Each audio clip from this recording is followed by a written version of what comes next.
ɗo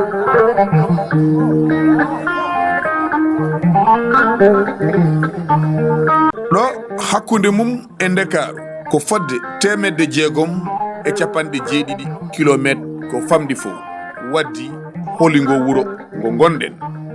Assalamu aleykum wa rahmatullahi taala wa barakatuhu. Aywa jooɗiɗo ko Mamadou Bocar Sow. Assalamu aleykum bandiraɓe, ko ɗo ko Kummakka Yero Bocar to Hawre. Assalamu aleykum bandiraɓe musidɓe tedduɓe, onon fof calminama, on jurama beltanama. E mbiyetemi Abdoulaye Bayla Kane. Ko Moussa Harouna Kane gandiraɗo Sambel Beddu. Assalamu aleykum wa rahmatullah. Ko min on Mamadou Sagna. Wuro ngo fof mi salmini ɗum.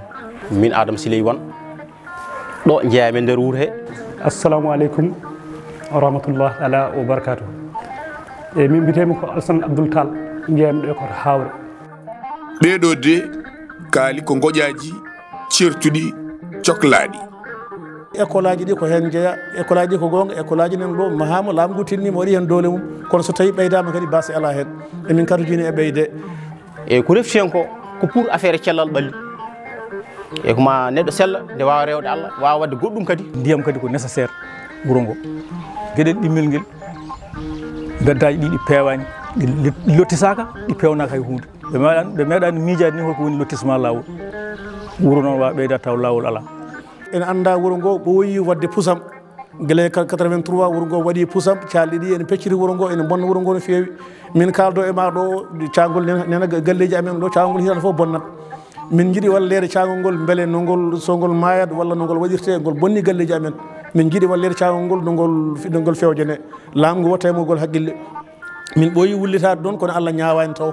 Kono min jiiɗi kam laamu ngu wattata min haqqille e affaire cangol ngol no ngol fewnira.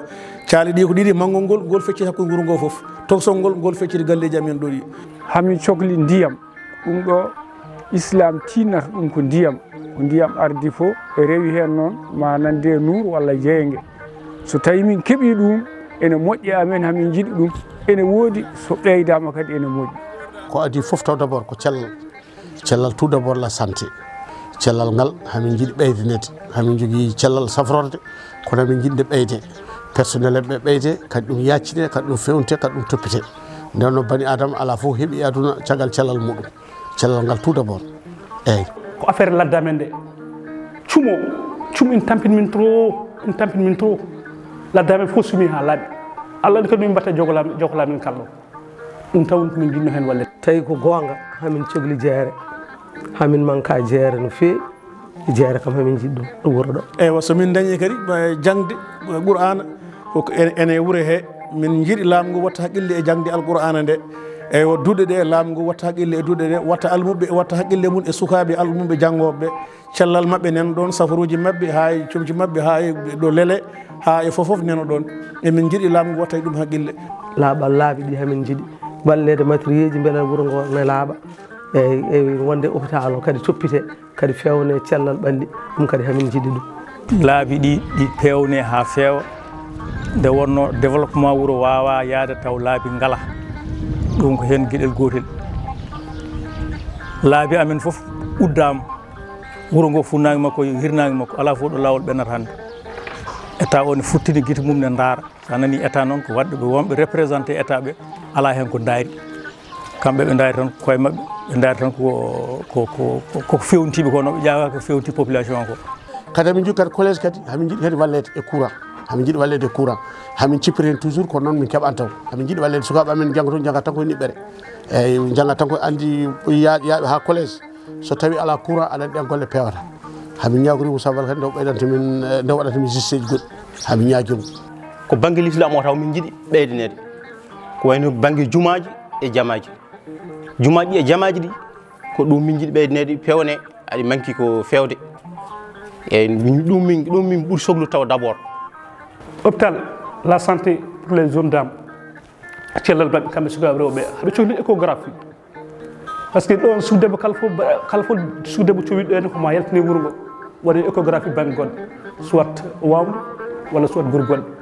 somin keeɓi ɗum e wuuro he hamin jiɗi. Kono hande hay ndiyam sa yiiɗi hebde nanna galle ma pour sinjuɓe ɓe ko joomen deppisto hen ko deppisto fodde million pour ganduɗa hoorema ndiyam yetto galle maɗa, te ɗum ko état jogui ɗum.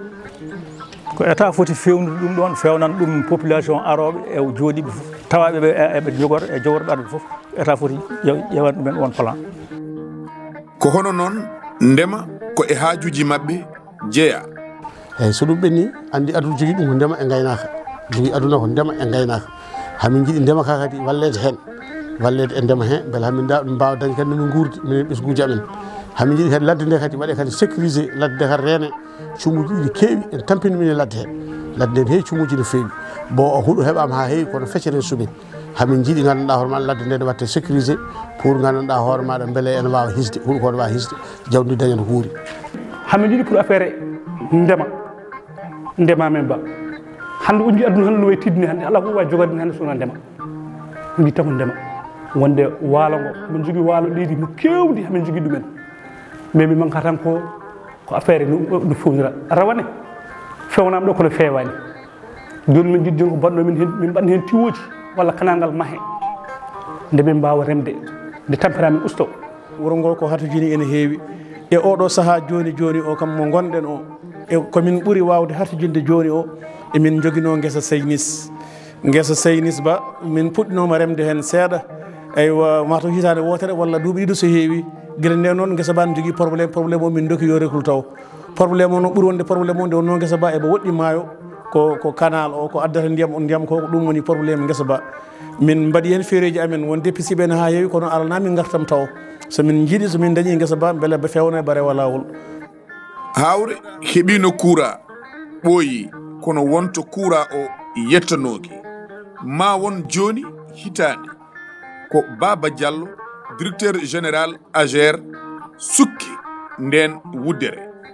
courant so ari ene nafa saabu courant so ari so jogui télé ma aɗa wawi huɓɓude sukama jeeɓa so courant ari aɗa jogui soda frigo ma mbaɗa hen ñamde ma ñaama so courant ari kala ko jiɗɗa wadde on saaha aɗa wawi wadde hamin belti hen kadi min jiiɗi courant o ɓeydo par ce que courant ko adi fof ko sécurité courant kadi ko adi ko kadi weltinta ko fittaduma courant kadi ko rewi ko kadi waɗatma kadi ko informé par ce que he mbaɗita télé ma mbaɗita radio ma keeɓa information ko keewi leydi ma ko keewi aduna he e keewi monde entier eyyi ɗum ɗo fof hande hamin vraiment alhamdoulillahi rabbil alamin courant gontono mbiɗa andi beele mum no feewi par ce que nden darde gaw téléphone ngaji ɓe charge nam téléphone waɗede galle wujje ene waɗi noddire hande noon ɗum natti goto fof sata téléphone koye galle mum hande ɗum natti haɓen toon mbaɗi frigoji mabɓe so tawi joni min joni hooram joni so gallam frigo on paani min nawmi koto mabɓe toon mbi charge ham ɗo hen lelol wonti wonde gotum hande aɗum gandi hande furnoy so lelol ala a saɗanima ɗa anata banggue goto ɗa hitere wotere guyɓe mbi tep hande guy ko ustima e leggal kala fof dañɗa dara goɗɗon laara soko jamma soko ñalawma laardire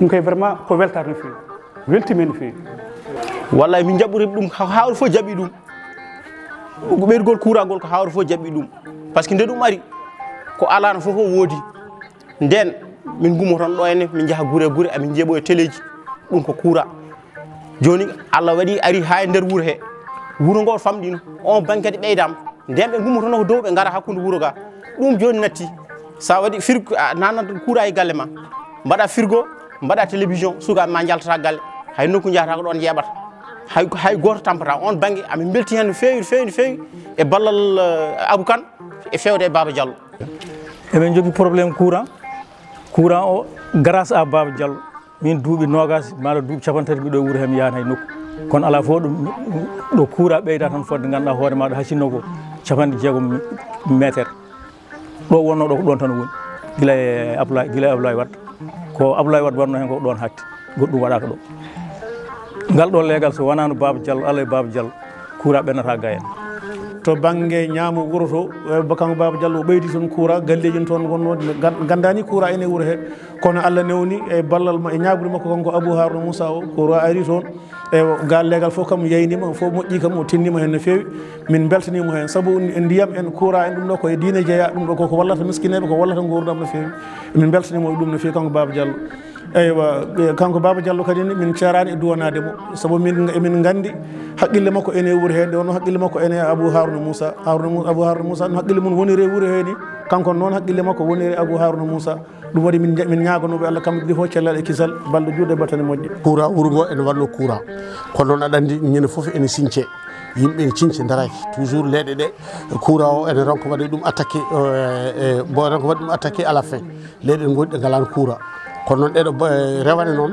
Allah waɗi ɗe mbaɗi courant eyyi a faami de hono biyeteɗo Baba Diallo hamin nana noon ko ɓiɗɗo leydi kam ko guendiyanke no feewi ko gorko moƴƴo o waɗani kanko min jiyami tan koto jiyami ɗo kanko ko Sénégal najo tan ko nationaliste ko Sénégal najo pour tout le monde vraiment o addani min ɗo rewane courant leeɗe amen kewɗe o waɗi ɗumen électrifié ha feewi vraiment min jiihen koyamen ha ɗo wawi hadde ala fo komin dañani hen saabu laabi ɗi fof laabi ɗi leeri sukaɓe men dañino pijiri dañino jaari ko wayno ko yiiloto e wuuro ladde aɗa ene yaaha ne ŋaaya fof so courant ne woodi a wawata ɗum kala so jiiɗa hen aɗa wawi warde tawa gañata cohlel ɗum kam mami belti no fewi courant o ene ɓeydi wuuro ngo mbiɗen nafoore hen par ce que ɗum woni toon galleji goni toon ko Allah en nelaɗo mulme doole muɗumen mbaɗata ko glace ene jeeya ene mbaɗa follere ene jeeya ene jogui kadi ene woodi hen kadi leɗɗe kadi ɓe mbaɗata kadi ko nder galleji kadi mbaɗa kadi ɗum kadi ma mofta kadi e nder frigoji muɗumen ɗum ɗo ko ballal manggal kadi ko développement no feewi